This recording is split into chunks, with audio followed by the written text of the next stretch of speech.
So we're going to show you another maintenance procedure for the dynamic mixing head, which is to clean the internals of the drive shaft that's inside here.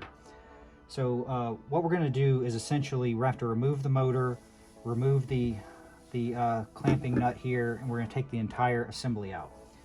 So first thing I'm going to do, first thing is I'm going to cut the zip ties that are holding the wires on. So be careful not to cut your wires. So this way I can move the motor to the side without stringing the cables. So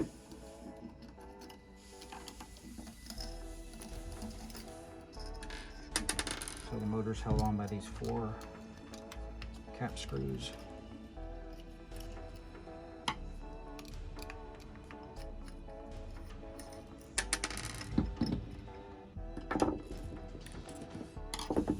You need to loosen the shaft coupler. There are 2 set screws on the shaft coupler.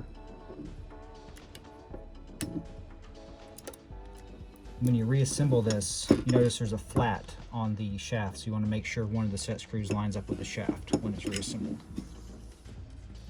Okay, so now the motor's out of the way. This, the brass nut at the top, it's not tightened completely because what it is, it's a compression nut that compresses the packing in here, which is a stack of O-rings. And this is very sensitive, so when you reassemble it, you don't want to clamp it all the way down. You'll feel it when it starts to give you some resistance. So when we take this off, all right, so you want to remove these screws at the bottom.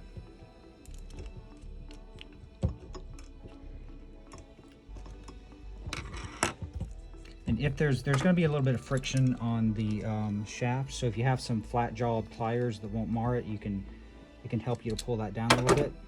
That'll give you clearance to get these screws out. Then the cap comes off. So now you should be able to pull the entire assembly out. Now one thing to be aware of is on the top you have some plastic washers. They may get stuck inside, and when you reassemble it they can be misaligned. So you can use a small object to help you push it out. You see there was also an extra O-ring up in there, so we're going to look. And now when you take it out, this bore should be completely clean. If there's any residue in there, use a cotton swab and your favorite solvent, alcohol or acetone, depending on what material is in there. Clean that bore out thoroughly. Now the stack inside, when it's all assembled, this is what's going to be inside. So this brass nut puts pressure on the O-rings, which compress to give you your seal. So you can see there's a series of seals going up to give you a nice tight seal. If there's a problem with these, you can easily replace these O-rings with standard sizes. All right, so once you have your bore clean here, if there are any stray O-rings that got stuck, they will have come out by now. So you'll see that what the assembly is inside the machine is this. So the packing nut presses down on the O-rings and compresses everything to give you a nice seal. So you see there are 7 O-rings total going up in here. Now these are standard metric O-rings. I believe they're 3x6. So they can be replaced by standard parts if you need to get it. And again, you have a standard ball bearing right here. So you can see that these parts, they can be, if necessary, you can completely remove this, clean all these parts with solvent. If you do clean the parts with solvent, I'd recommend replacing the bearings while you're at it. Because these, like, again, those are all standard, commonly available parts. So once all this is clean, you can put it back together. And again, when you put this back in, if this was not already taken out, it is possible that this can become misaligned inside there. So we're going to insert this back in here. I'm going to keep the shaft down a bit so I can get into with my screws.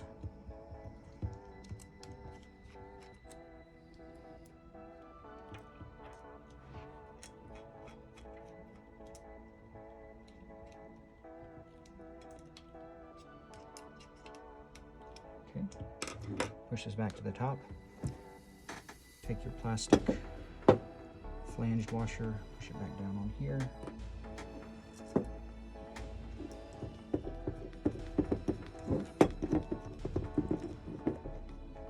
Now you're going to hand tighten this, and you'll feel when it starts to contact the O-rings. You'll get a little bit of resistance. Again, you don't want to over tighten this because all you're doing is compressing the O-rings. So once it gets hand tight, take it down about another full turn. And you should have about a 3mm gap between the washer, the brass flange, and the body. So you should see that this is still going to be able to turn freely. Now, if you have a problem with leaking because you're using something really high pressure, you can put a little more pressure on the O-rings. Just keep in mind that's going to make the O-rings wear out faster, and you will have to maintain them more often if you do that. Okay, so now that that is done, we can reassemble. So when you put your motor back on, first thing you want to do is align your shaft so that the flat is in line with the lower set screw.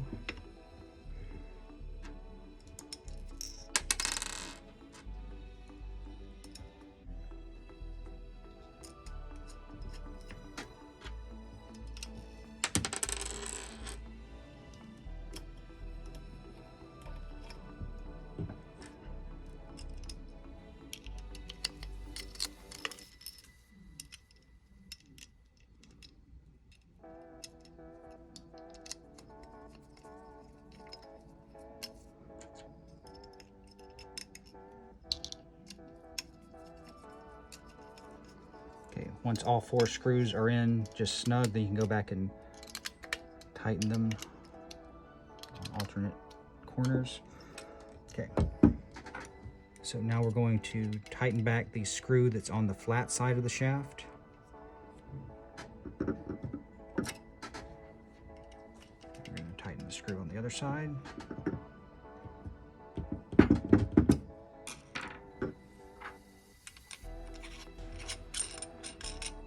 Okay, so now all you have to do is replace your zip ties. Let me grab some zip ties and do that real quick. While you're at it, if you're not aware from our other videos, depending on how long your mixing tube is, there are multiple mounting positions. So while you're at this, if you want to change the mounting height of the motor, you can easily take the board out, remove the 2 screws here, and move it up to a different mounting position. That's why we have some slack wire here. It allows you to put your motor in different positions. You just want to make sure that when you tie it, there's no strain on the wires.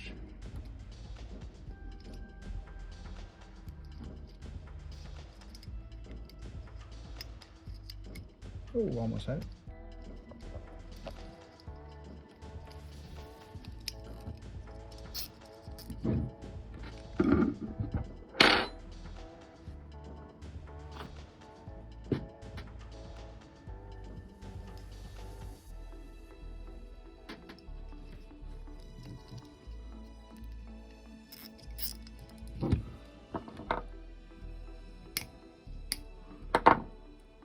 And again, you may be running this off another head, in which case you can keep this. If you want to run it off this one, of course you can use that wire there.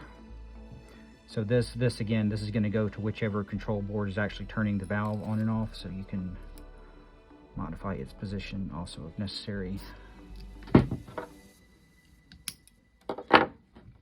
All right, so now once you reassemble it, I recommend doing a pressure test, just using an empty syringe on each side.